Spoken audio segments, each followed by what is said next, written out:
Today we're going to be talking about the differences between Stokke Trailz and a Stokke Crusi stroller, in case you're looking to purchase one. And I wanted to make a quick note in the beginning that the Crusi is now off the market as far as buying new strollers are concerned, but we expect to be seeing it on the used market for quite a while, so in that way it's still relevant. These strollers are actually very similar. Large elements of the chassis are similar, and even the parts that are not essentially function in the same manner. The most obvious difference being the handle. So the Crusi has a single button fold handle.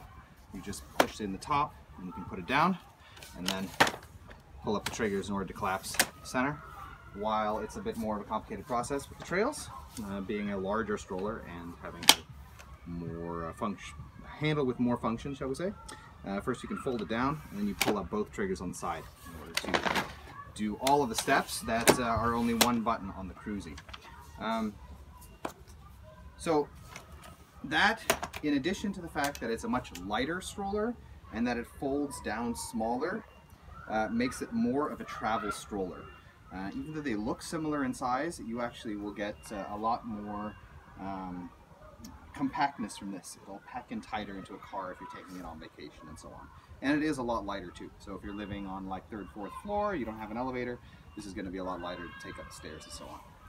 The other main difference that you'll see immediately is the wheels. So on the Trailz, you have an air-filled tire, which actually helps a bit with suspension, although suspension on Crusi is fine. There's an additional main suspension element on both here in the middle of the back.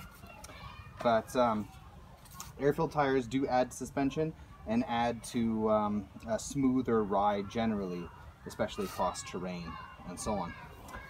So that would be an advantage for using this stroller, not just as a travel sort of model or a lighter sort of model, but if you want to go out in the forest on little walks and so on and so forth.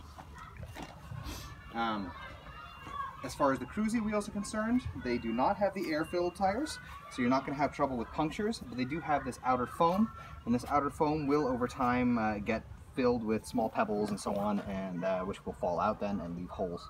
So over time, it might look a bit uglier as this process occurs. This is true with any tire that is purely foam. In addition, it has this back mud guard, which I suppose is nice to keep mud and water from flying up at you, but what we find here in the north is that in a snowy winter, snow gets lodged in under this and prevents the tires from moving. You can, by the way, use these wheels on either model, and the Trailz sells with a classic type wheel, which is the foam filled, because this model was first. But you could also use a Crusi and put the terrain wheels on it. So you can mix and match a bit and find what fits you best. So those are the chief differences between these two strollers. Both of them are really good. Stokke makes one of the best strollers on the market at the moment. In our opinion, really Stokke and Bugaboo compete in this sort of luxury class of strollers, and both of these fill this to some extent. So hopefully we've given you some tips if you're on the market to buy one of these two strollers. We hope this video has been helpful. If it has been, we ask that you subscribe, as it helps us continue making videos in the future. Thank you.